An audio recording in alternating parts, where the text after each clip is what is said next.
Cameroon, Bandung, Africa, Bandung, to the world, Bandung. Bamendaman, c'est moi. Ekonaman, c'est moi. Nguiman, c'est moi. Bakoremoine, c'est moi.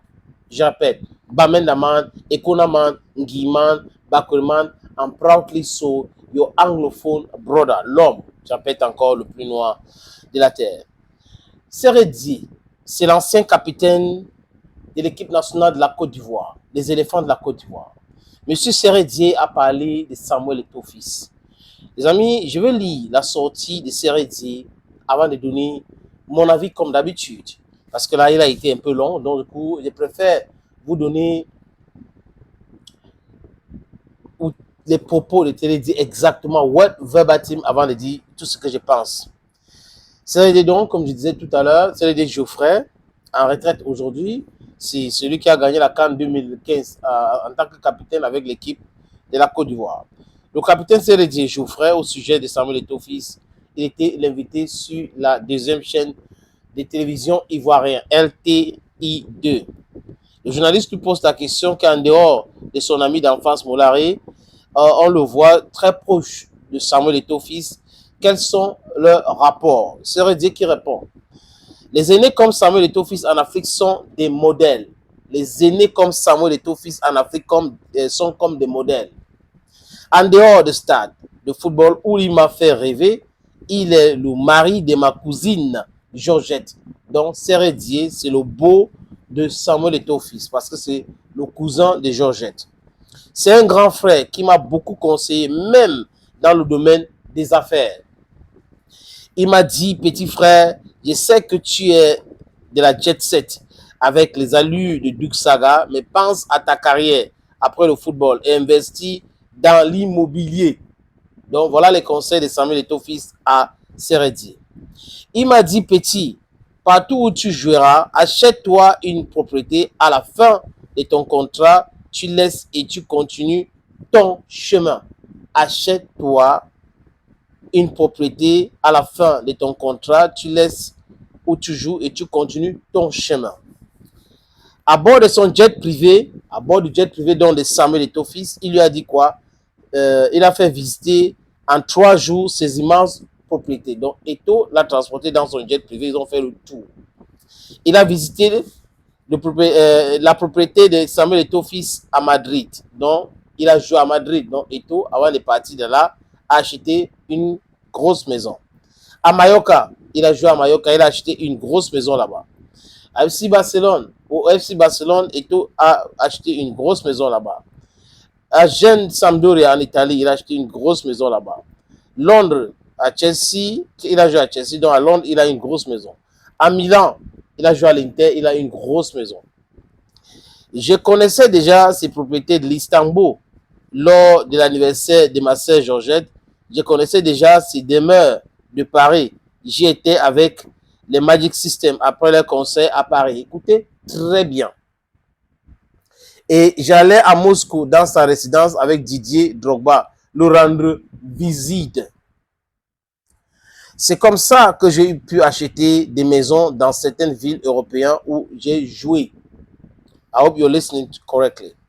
C'est un modèle d'investissement que les jeunes footballeurs ivoiriens devraient copier. C'est un grand frère qui est aimé en Afrique du Nord, au Sud, de l'Est à l'Ouest et qui a le respect même des chefs d'État africains. Seredi Geoffrey, le mari de José, qui parle là de Samuel Eto'o-Fils, le président de la Fédération camerounaise de football. Comme vous pouvez le constater, les amis, c'est une façon de répondre à certaines personnes malveillantes, à certains jaloux, certains haineux, des spécialistes du bachin, qui sont aussi spécialistes dans le mensonge, donc c'est des mythomanes, qui ont passé leur temps à dire qu'Eto'o est ruiné. Ruiné et justifier cela en disant que s'il avait l'argent, il ne devrait jamais être président de la Fédération camerounaise de football.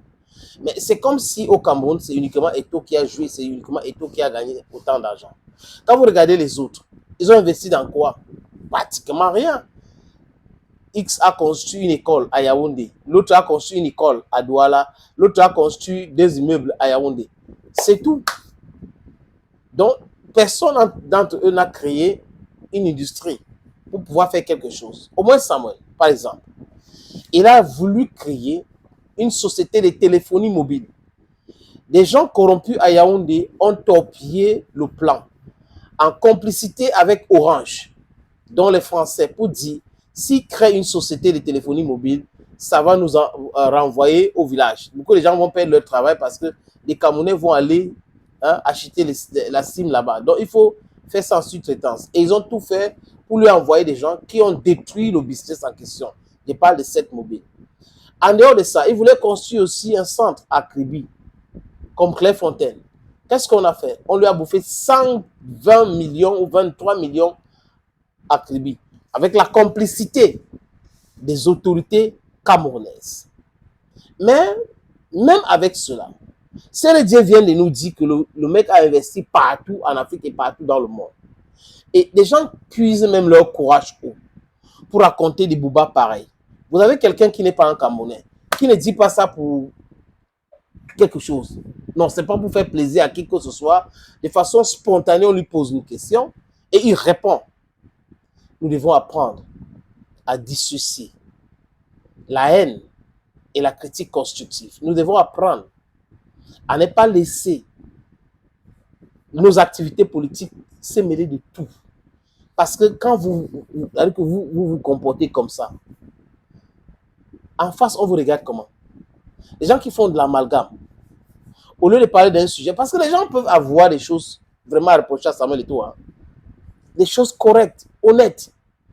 Mais à partir du moment où vous faites ça autrement, vous passez votre temps à l'insulter, à lui donner des noms, alors que la réalité est tout autre chose. Vous vous ridiculisez. Ça fait en sorte que vos narratifs ne peuvent pas durer. Vous allez changer de narratif en narratif. Aujourd'hui, vous allez dire quelque chose. Demain, vous allez changer pour dire autre chose. C'est ça. Mais l'homme, c'est celui qui est cohérent. L'homme, c'est celui qui est fier de voir son frère réussir. C'est ça l'homme. L'homme, ce n'est pas celui-là qui regarde son frère réussir, ça l'énerve. Il y a des gens qui ont triqué leur popularité. D'autres, c'est de façon naturelle. Quand vous regardez la politique au Cameroun, vous avez des gens qui sont au pouvoir, qui ont pour seul programme politique leur maintien au pouvoir, s'accaparer du pouvoir. À tout prix et à tous les prix.